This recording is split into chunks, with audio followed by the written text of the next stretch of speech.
This channel does not promote any violent, harmful, or illegal activities. All content provided by this channel is meant for an educational purpose only. SIR প্রক্রিয়া চলছে।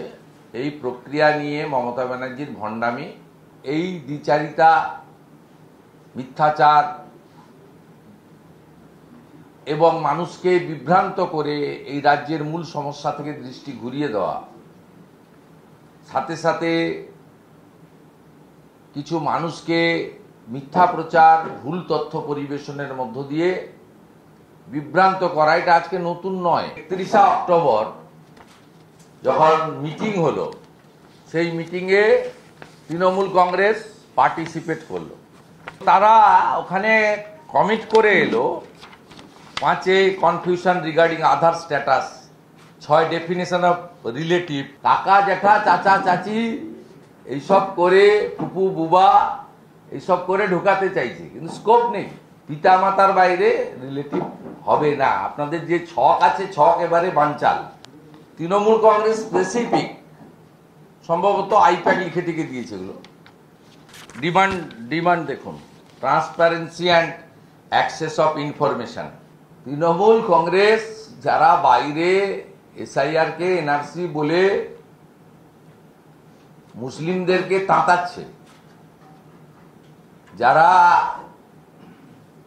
শরণার্থী হিন্দুদেরকে ভুল বুঝাচ্ছে যে CA apply করবেন না, সব বন্ধ হয়ে যাবে, ক্লোজ হয়ে যাবে, সব মিথ্যাচার, তারাই কিন্তু এসআইআর কে অ্যাকসেপ্ট করেছে।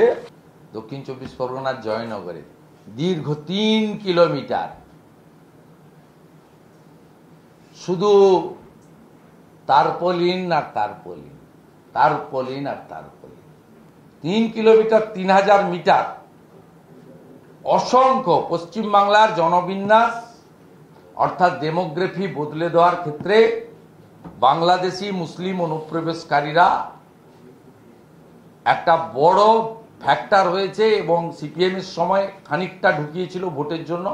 মমতা ব্যানার্জি লাস্ট 10 বছরে সম্পূর্ণ করে দিয়েছেন, এবং এর জন্য তিনি 540 কিলোমিটার জায়গায় বেড়া দেওয়ার জমি ভারত সরকার বা বিএসএফ কে দেন। তথ্য সংগ্রহ করে বলবো, তবে এই রাজ্যের সরকারি চাকরি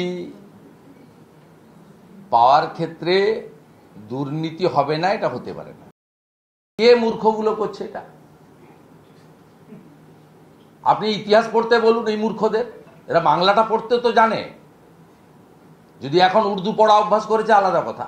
যদি বাংলা পড়তে জানে, তাহলে 1875 সালে ঋষি বঙ্কিমচন্দ্র বন্দে মাতরম সৃষ্টি করেছিলেন আনন্দমঠ তার সাহিত্যের একটি অংশের কবিতাতে, এবং এটা জনপ্রিয় করলেন কে? বিশ্বকবি রবীন্দ্রনাথ ঠাকুর। কবে? 1896 সালে সুর দিয়েছেন তিনি। 1950 সালে বাবু রাজেন্দ্র প্রসাদ, ভারতবর্ষের প্রথম রাষ্ট্রপতি, এটাকে জাতীয় গীত হিসেবে মর্যাদা দিয়েছেন। এদের ইতিহাস পড়তে বলুন, কো রিলেটেড। ঋষি বঙ্কিমচন্দ্র আর রবীন্দ্রনাথ ঠাকুর কো রিলেটেড।